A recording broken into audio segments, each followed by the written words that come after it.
Niatnya pengen negor federasi supaya nggak ada mafia untuk Sumatera. Tapi malah dijawab sama pemainnya sendiri. Katanya gajinya belum dibayar. Terus sekarang klarifikasi. Katanya gaji mah udah dibayar, yang belum itu kompensasi. Malah ngebongkar satu hal lagi, yaitu kompensasi dicicil. Sama kayak STY dari PSSI. Itulah drama malam ini yang bakal gue sampaikan ke kalian, boy. Terkait dengan mertuanya Arhan yang lagi rame dari kemarin. Mari kita bahas, boy. Awalnya nih ya, mertuanya Arhan, Pak Andre Rosiade, yang sangat gak disukain sama semua fans dari El Nyengir.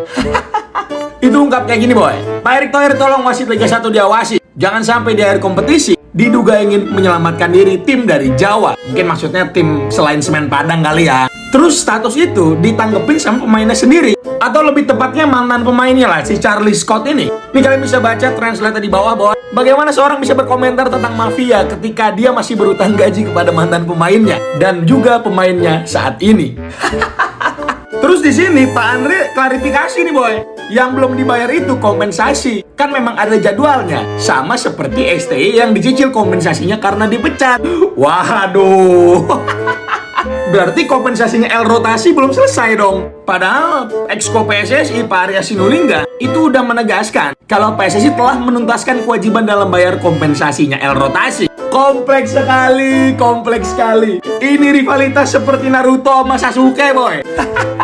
Kita mah di sini ya sebagai figuran ya, sebagai NPC. Kita mah cuma nonton aja, siapin cemilan dan juga kopi hangatnya. Intinya kalau dari saya bawa apa ya, sebagai nothing di dunia sepak bola ini, semoga semuanya segera selesai ya.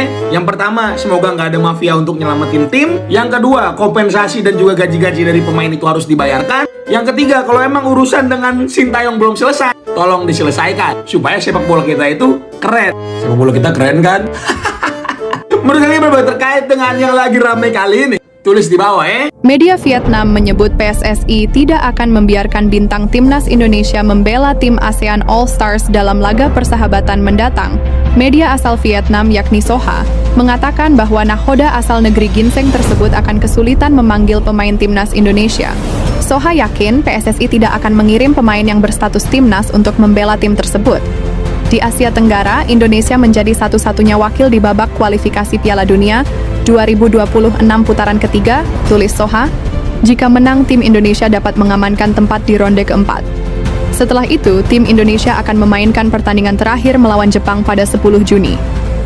Karena pentingnya dua pertandingan berikutnya, PSSI tidak akan mengambil risiko mengirimkan bintang-bintang terbaiknya untuk berpartisipasi dalam pertandingan ASEAN All Stars melawan Man United. Tulis media Vietnam Soha dikutip dari Super Bowl. Lebih tipis-tipis Patrick ke Pascal Struijens. Bagi saya pikir kalau ada pendekatan khusus yang dilakukan oleh tim kepelatihan terhadap Pascal Struijk, apalagi namanya sudah disebut-sebut terus ya untuk bisa ke Indonesia, bukan tidak mungkin Pascal akan berlabuh di tim nasional kita. Cuma kan waktunya kita belum tahu, yaitu kapan, apakah dalam waktu dekat atau di next yang saya bilang tadi itu. Inilah mungkin upaya-upaya yang dilakukan sambil jalan-jalan melihat perkembangan pemain kita yang ada di Inggris ya, kita tahu bersama ya, mungkin saja di sana ada Million Manhoef juga bersama di Stoke City yang mereka bisa memantau itu ya, kita tidak tahu juga. Tetapi dengan ada percakapan di antara Pascal, Patrick dan Ilansat, pasti itu semua akan terlihat, mereka akan mengajak mungkin. Punya data ya, tentu juga masukan dari berbagai pihak. Nah, tentu prestasi yang sudah didapatkan oleh banyak pelatih itu kita harus terima kasih ya, karena banyak pelatih membuat prestasi-prestasi yang luar biasa hari ini ya. Coach Indra kemarin juara SEA Games setelah 32 tahun. Lalu Coach Nova sekarang membawa sejarah pertama kali kita lolos Piala Dunia. Coach Sintayong juga sama, dia hampir membawa kita ke Piala Olimpiade waktu itu, kalah 1 games. Jadi kita apresiasi.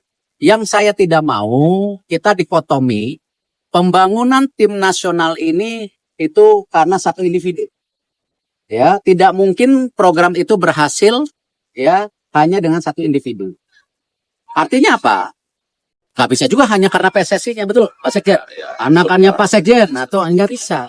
Program itu bisa terjadi, ingat loh, karena dukungan pemerintah. ya, dukungan dari swasta, baru ada dananya. Dananya kita buat program jangka panjang. Nah, di situ ada apa?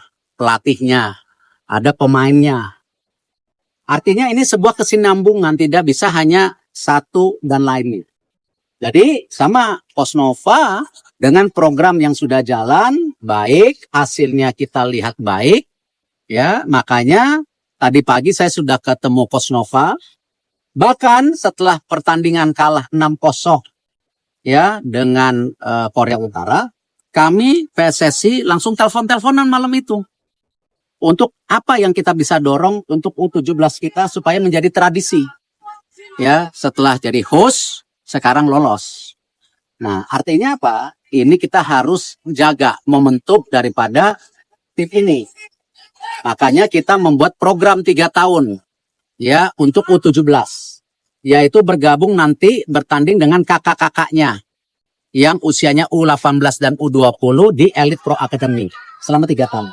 Artinya tim yang kemarin sudah bertanding untuk November ini dia akan coba dimain di kompetisi Elite Pro Academy selama berapa bulan ke depan. Lalu setelah Piala Dunia berhenti, ya November, tim yang baru akan masuk. Karena nanti ada lagi persiapan buat tahun depan di bulan Mei kualifikasi Asia. Dan November tahun depan lagi udah Piala Dunia lagi. Jadi, nah ini yang kita bilang program. Jadi tidak bisa terstigma hanya individu. Ya. Terkait asisten pelatih lokal yang dipilih PSSI, apa sudah ada apa terus Nova juga dihadirkan? Kembali itu nanti Coach Patrick, Coach Gerald, ya tentu nanti Coach U20 akan kita umumkan. Biarkan mereka mempunyai pilihan masing-masing. Yang pasti kami dari PSSI, setelah kita mendapatkan technical advisor, Jordi Cruyff, ya kita sedang mencari technical director. Memang banyak yang bilang, Pak kan waktu itu Februari. Ya kan udah ada technical advisor Jordi Cruyff, kayaknya kurang apa sih namanya. Ya. Tetapi untuk technical director ini kita lagi cari lagi. Supaya bisa menselaraskan antara tadi senior, U23, U20, dan 17. Ya, jangan sampai kita membuat tim-tim ini malah nanti berseteru. Coach senior sama 17 musuhan, coach 20 sama 23 musuhan. Nah, ini yang kita mau selaraskan. Nah, perlunya ada technical director.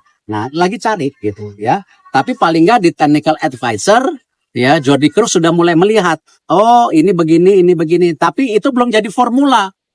Ya, kalau kita lihat kesuksesan dari Uzbekistan, ya, lalu tentu Jepang, dia sudah punya sistem permainan dan pembinaan. Kita belum sampai sana. Nah, ini perlu waktu gitu. Ya, jadi mohon kesabarannya dan pembangunan sumber daya manusia pun sangat penting. Karena itu kembali kita PSSI membuat inisiasi bekerja sama dengan AFC dan FIFA yang namanya Garuda Academy. Nah, kemarin waktu diluncurkan, bikin akademi lagi PSSI. Bukan akademi, bukan SSB, akademi. Kita ini ya meluncurkan sebuah program sport management. Ya, karena kembali Pak Sekjen nanti tua. Saya pun nanti tua. Ya, kan nggak mungkin jadi ketua PSSI seumur hidup. Ya, apalagi udah ada batasannya statuta yang baru nanti hanya 3 kali. Gitu. Artinya apa? Pembangunan sumber daya manusia, manajemen skill dari sebuah organisasi harus juga mulai dilahirkan. Nah, makanya jangan tanggung-tanggung bikin Garuda Academy, nanti masuk 100 orang, dari 100 orang di training oleh FIFA, lalu menuju 80 oleh FIFA, lalu nanti ke 30 oleh AFC, dan seterusnya turun. Nanti insya Allah yang terbaik siapa tahu dapat di sekolahan. Dan kenapa ya saat ini di masa Bapak Erick Thohir, di masa transformasi sepak bola Indonesia yang dilakukan habis-habisan, gebrakan yang sangat nyata dan mendapatkan dukungan dari FIFA dan dikritik oleh Bung Handuk, dan para jemaahnya. Oke, sahabat-sahabat Garuda fans, saya rasa cukup statement barusan. Jadi bagaimana menurut kalian? Silahkan ditulis di kolom komentar dan jangan lupa like dan subscribe channel ini agar kalian tidak ketinggalan informasi penting khususnya Timnas Indonesia. Salam sepak bola keren, salam sepak bola bersih Timnas Garuda Jaya. Bersama saya, salam olahraga kita Garuda.